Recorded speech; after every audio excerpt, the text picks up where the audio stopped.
Everybody has different levels of their psychological safety net. And one of the things that I was building a safety net around, psychological safety net around, is doing 4 hours of deep work a day. And unfortunately, I haven't been able to do that every single day. It's been very sporadic, and mostly it's my fault. It's my fault, and I have to make the adjustments to that because when I was getting everything started, it was 4 hours a day. I was very religious about that. I would have the timer, and I would do 4 of those 25-minute intervals, and I was starting to see, the progress fast. And not that I'm not seeing progress now. Now I'm just managing.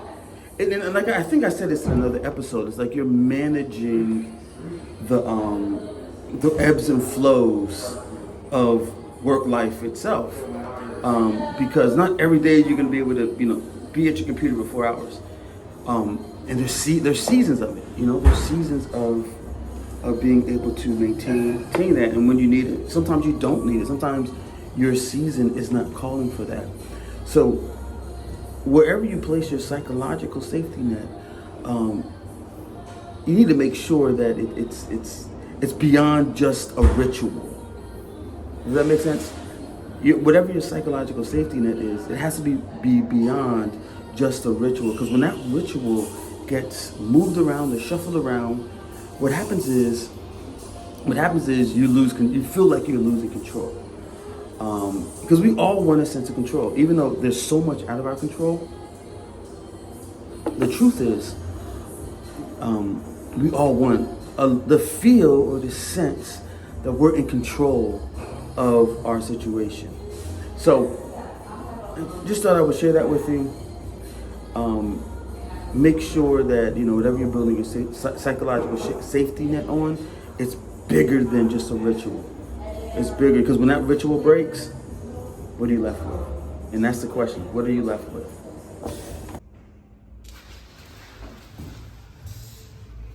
I don't know why I'm seeing these paper clips all the time, but like I said before, if you watch one of the episodes, it means it's time to get organized. This is the second one I found in a matter of a week or so. So let's see what this means. All right, just got back to the office. About to heading to a meeting in about an hour with a potential client. But it's gonna be an interesting one. I'm gonna tell you a little bit more about it. I'm not gonna share right now, but yeah, looking forward to this meeting. This is the first, actually, now I'm thinking about it, this is the first in-person client meeting that I've taken in a long time. So she is coming to the office here, and we're gonna see how it goes. So stay tuned. I may take you inside, so we'll see. I'm trying. Yeah, So this fly on the wall content, where then I'm hiring someone to turn them into little bites. Yeah. And which leads us to why we're here today. Exactly. Yeah, which leads us to why we're here today. But it's just one example of how I've discovered, because I'm going to get too deep on this. I want to get into what we're going to get into.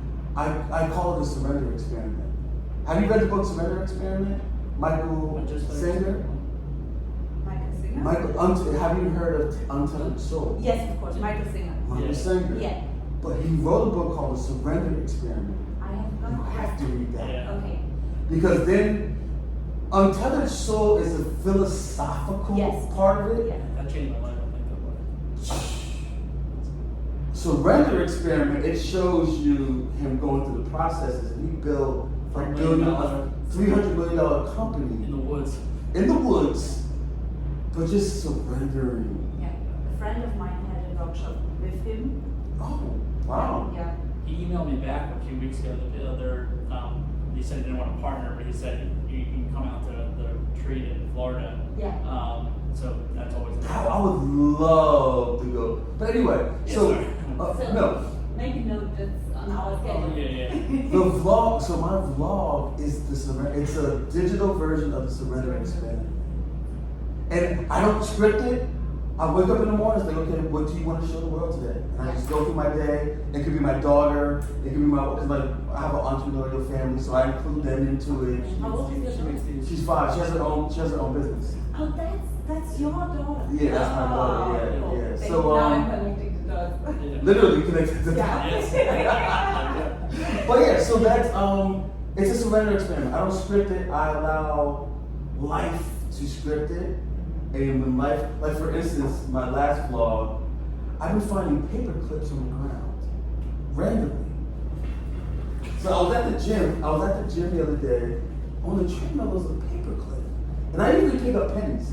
Yeah. Yeah. And I saw the this is today's paper clip. I'm at the coffee shop, and I looked at a paper clip.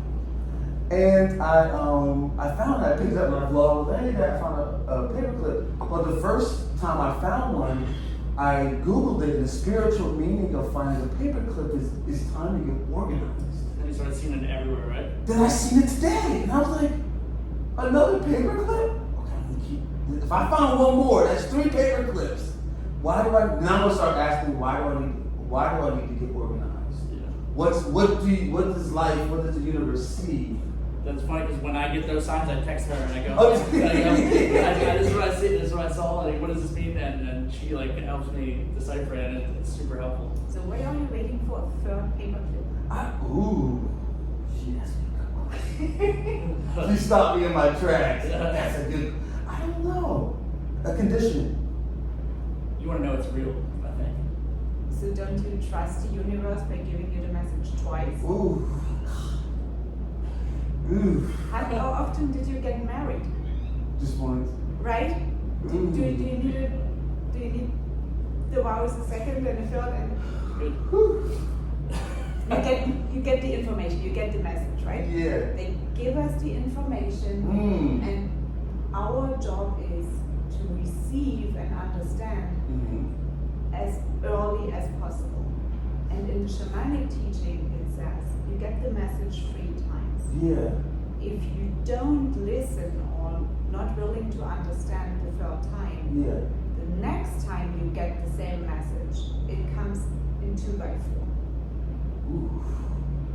So you have it twice, you Googled the meaning, Yeah. you have the message, you've received it, you opened the mail, Ooh. now start acting Ooh. accordingly. Ooh. It makes sense for a lot of things in my life growing up. Oh God. So what you that's deep. So what you're saying is the message came one time. I should just say, okay, I see you. Okay. I get it. I get it. But apparently, I was like, whatever. I got one again today. Yeah. Yeah. So now they are inviting you and say, hey, did you get the message? Are you willing to act accordingly? I can definitely say, since you had those kind of conversations with me, that I always trusted my gut, but now I'm like very like I that's my North Star. Like I feel like I know things, and if that certain things mean certain things, I can feel certain stuff. Yeah. I one time and I know and I trusted it, but like it took me so many different times to like go, all right, does that even mean anything? Like what is that? And then I would go to her. Oh wow. And you're so quick to brush it To away. brush. Because it's easy. It's easy. The messages, they don't come loud. It's a silent nudge. Whew, I got the chills all over my body. Thank you. There you go with that. So, but you see what I'm saying? See how that, like, we weren't trying to do that. No. You know, we weren't trying to do it, but you get it. You see the point, but Yeah. wow. Cool. That's deep. Get organized. See? I got the message. Cool. Thank you. Well, I just realized it's 1:45, so I don't want to hold you over.